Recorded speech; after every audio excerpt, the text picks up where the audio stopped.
Hey y'all, join me today as I show you how to make this open-faced pizza sandwich that's high in protein and keto-friendly. Oh yeah, it's delicious too. To make this recipe, I'm using one frozen Roma-style chicken patty I picked up at Aldi. This chicken patty contains red onion, sun-dried tomatoes, asiago cheese, fontina cheese, and other spices.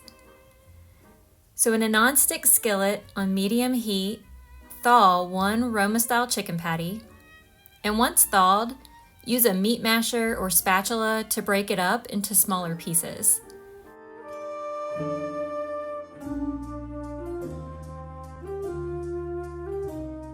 The chicken patty is raw, so make sure to cook it until it's done, which won't take you very long. Once the chicken is cooked, turn the heat to low and add half a cup of Rayo's pizza sauce or sauce of your choice and stir to coat the chicken. To us, Rayo's pizza sauce tastes the best because it tastes authentic and homemade.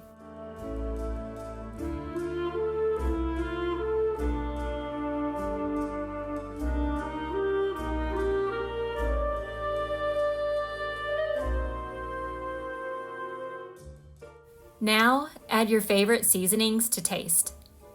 I'm adding Italian seasoning as well as salt and pepper. Now, I've made this before and I've also added in garlic powder and onion powder as well. But again, feel free just to add the seasonings that you prefer. To make my open-faced sandwich more pizza-like, I'm going to add about 10 grams or about 6 slices of turkey pepperoni.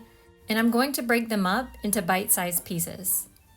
Now, I like to use turkey pepperoni because it's lower in calories than traditional pepperoni, but feel free to use the traditional pepperoni if you would like. Stir all your ingredients together, and once everything is mixed together, turn off the heat while you prepare your toast. For this recipe, I'm using keto-friendly bread that I purchased from Aldi. To me, this bread has a better flavor profile than other keto breads I've tasted. You're going to toast your bread until it's brown and firm. This will prevent your sandwich from becoming soggy once all the ingredients are added on top.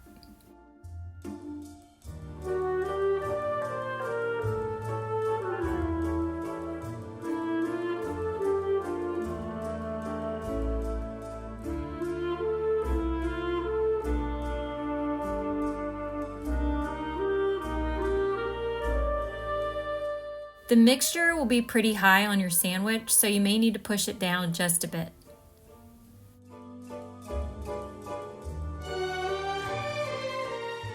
Once that step is complete, add your cheese. And when I first made this, I used freshly shredded mozzarella cheese, but because we are out, I'm using Provolone. To help the cheese melt, I put it back into my air fryer, which we use as our toaster, for about 1 minute.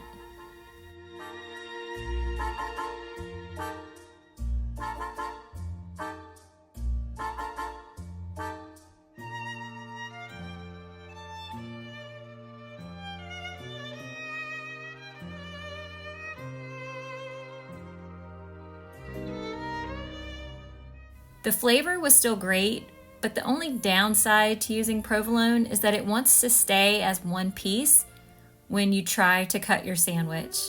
So I ended up having to use my fingers to help me pull it away from my fork. All right, y'all, that's it. That's how you make my open-faced pizza sandwich. I hope you give this a try and let me know what you think. All right, y'all, see you in my next video. Bye.